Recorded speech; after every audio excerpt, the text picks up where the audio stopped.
சீன ஜனாதிபதி ஷி ஜின்பிங்கின் அழைப்பின் பேரில் 4 நாள் உத்தியோகபூர்வ விஜயம் மேற்கொண்டு ஜனாதிபதி அனுரகுமார திசாநாயக்க நேற்று முன்தினம் இரவு சீனா பயணமானார். அந்நாட்டு நேரப்படி நேற்று முற்பகல் 10:25க்கு அவர் பீஜிங் சர்வதேச விமான நிலையத்தை சென்றடைந்தார். அங்கு சீன ராணுவத்தின் அணிவகுப்புடன் சீன பிரதி வெளிவிவகார அமைச்சர் சென் சியாதோன் ஜனாதிபதியை அமோகமாக வரவேற்றார்.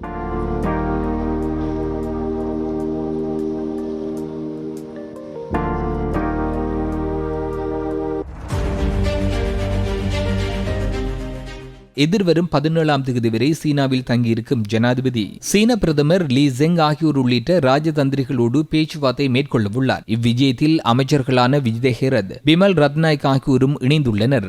இதேவேளை ஜனாதிபதி அனுரகுமார திசாநாயக்க சீன கம்யூனிஸ்ட் கட்சியின் வரலாறு உள்ளடங்கிய கண்காட்சி அரங்கை பார்வையிட்டார். அதன் பின்னர் சீனாவின் வரலாற்று ஸ்தலமாக உள்ள குங் மாளிகை அருங்காட்சியகத்தையும் பார்வையிட்டார். அதன் பின்னர் சீன கூட்டாட்சியின் ஸ்தாபக தலைவரான மாவோ சேதுங் நினைவு தூபிக்கு சென்று ஜனாதிபதி அனுரகுமார திசாநாயக்க மலரஞ்சலி செலுத்தினார்.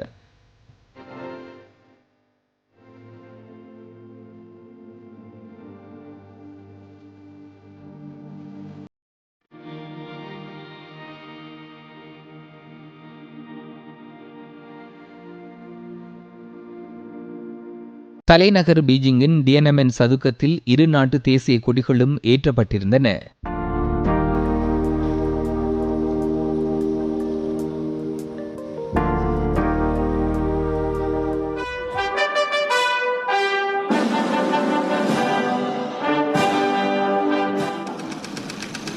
சீனாவிற்கு 4 நாள் உத்தியோகபூர்வ விஜயம் மேற்கொண்டுள்ள ஜனாதிபதி அனுரகுமார திசாநாயக்க மற்றும் சீன ஜனாதிபதி ஷி ஜின்பிங்கிற்கு இடையிலான உத்தியோகபூர்வ சந்திப்பு இன்று பிற்பகல் சீன பொதுமக்கள் அரங்கில் இடம்பெற்றது.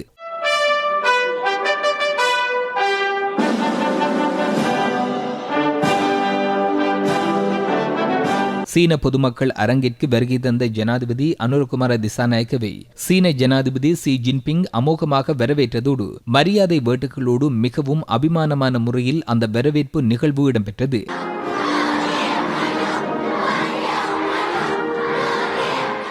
அதன் பின்னர் இரு நாட்டு தலைவர்களுக்கிடையில் சிநேகபூர்வ கலந்துரையாடல்கள் இடம்பெற்றதன் பின்னர் இரு நாடுகளுக்கும் இடையில் இருதரப்பு பேச்சுவார்த்தை ஆரம்பமானது. அபிவிருத்தியின் புதிய யுகத்திற்காக இலங்கையுடன் இணைந்து செயற்பட தயாரென சீன ஜனாதிபதி இங்கு தெரிவித்தார். அதேபோல் நெருங்கிய நட்பு நாடு என்ற வகையில் இலங்கை மற்றும் சீனாவிற்கிடையில் காணப்படும் நீண்டகால உறவை நினைவுகூர்ந்த ஜனாதிபதி எதிர்காலத்திலும் இலங்கையுடன் நிரந்தர ஒத்துழைப்புடன் பணியாற்ற தயாரென தெரிவித்தார். அரச தலைவர்கள் இருவர்களுக்கிடையிலான உத்தியோகபூர்வ சந்திப்பின் பின்னர் இரு நாடுகளுக்கும் இடையில் பொருளாதாரம், சமூக மற்றும் கைத்தொழில் துறைகள் தொடர்பான புரிந்துணர்வு உடன்படிக்கைகள் கைச்சாத்திடப்பட்டன.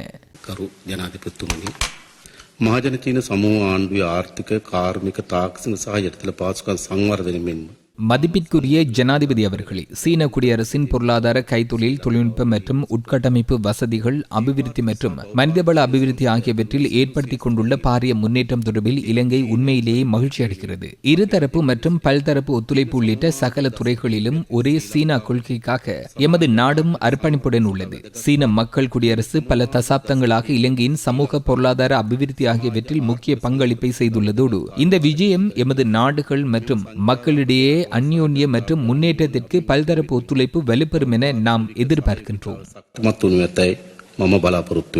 අද ජනවාරි 15 වෙනිදා ශ්‍රී ලංකා ජනාධිපති இன்று ஜனவரி 15ஆம் தேதி இலங்கை ஜனாதிபதி அனுரகுமார திசாநாயக்க மற்றும் சீன மக்கள் குடியரசின் ஜனாதிபதி ஷி ஜின்பிங் ஆகியோருக்கு இடையில் பேச்சுவார்த்தை இடம்பெற்றது. அதன்போது இரு நாடுகளுக்கும் இடையிலான பொருளாதார, கலாச்சார, அரசியல் உறவுகள் தொடர்பில் பல முக்கிய விடயங்கள் குறித்து கலந்துரையாடப்பட்டது. அந்த இருதரப்பு பேச்சுவார்த்தையின் பின்னர் இரு நாடுகளுக்கும் இடையில் 15 புரிந்துணர்வு உடன்படிக்கைகள் கைச்சாத்திடப்பட்டன. அந்த 15 ஒப்பந்தங்களும் எமது நாட்டின் பொருளாதாரம், கல்வி, ஊடகம், கலாச்சாரத்திற்கு மிக முக்கியமானது. இதனூடாக இலங்கைக்கு அதிகளவான நன்மைகள் எதிர்காலத்தில் கிடைக்கும். சீன அரசாங்கத்தின் ஒத்துழைப்பு எமக்கு தொடர்ந்து வழங்கப்படும் என சீன ஜனாதிபதி இன்று எமக்கு உறுதியளித்தார். இந்த பேச்சுவார்த்தை மற்றும் ஒப்பந்தம் கைச்சாத்திடப்பட்டதன் பின்னர் ராப்போசன விருந்து பிரசாரத்தில் கலந்து கொண்டு நட்புறவோடு கலந்துரையாடலில் ஈடுபட்டோம். சீனா தொடர்ந்து இலங்கைக்கு பல்வேறு விதங்களில் உதவி ஒத்துழைப்புகளை வழங்க உள்ளதாக எமக்கு உறுதியளிக்கப்பட்டது. அதே போன்று இலங்கை சார்பில் நாம் சீனாவுடனான உறவை மேலும் சக்திமிக்கதாக முன்னோக்கி கொண்டு செல்ல இணக்கப்பாட்டை வெளியிட்டோம்.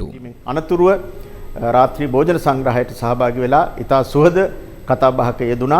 மேலும் ஜனாதிபதியின் சீன விஜயம் அந்நாட்டு ஊடகங்களில் பேசுபொருளாக மாறியிருந்தது. சைனா டெய்லி வெப் இணையதளம் இது தொடர்பில் வெளியிட்டுள்ள செய்தியில் சீன இலங்கை உறவின் முன்னேற்றம் ஒட்டுமொத்த தெற்காசியாவிற்கும் நன்மையை கொண்டு வரும் என குறிப்பிட்டுள்ளது. புதிய யுகத்தின் உறவுகளை மேம்படுத்த இது வாய்ப்பாக இருக்கும். 20வது நூற்றாண்டின் மேற்கத்திய நாடுகள் சீனாவிற்கு எதிராக பொருளாதார தடைகளையும் புறந்தள்ளி இலங்கை 1952ஆம் ஆண்டு ரப்பர் அரிசி ஒப்பந்தத்தை ஏற்படுத்திக் கொண்டது. 1957ஆம் ஆண்டு ராஜதந்திர உறவுகளை உருவாக்குவதற்கு சர்வதேச மாற்றங்களையும் கவனத்திற்கொள்ளாது சீன இலங்கை உறவு சிறப்பானதாகவும் நிலைபெறு அபிவிருத்தியூடாக அடையாளப்படுத்தப்பட்டதாக இருந்தது என சைனா டெய்லி வெப் இணையதளம் சுட்டிக்காட்டியுள்ளது. இலங்கையில் கடந்த காலங்களில் ஏற்பட்ட பொருளாதார பிரச்சினையின் போது சீனா ஒத்துழைப்பு வழங்கியது. இரு நாட்டு உறவுகளில் முன்னேற்றத்தினூடாக இரு நாட்டு மக்களுக்கும் பல நன்மைகள் கிடைக்கும் எனவும் சைனா டெய்லி வெப் இணையதளம் மேலும் தெரிவிக்கிறது.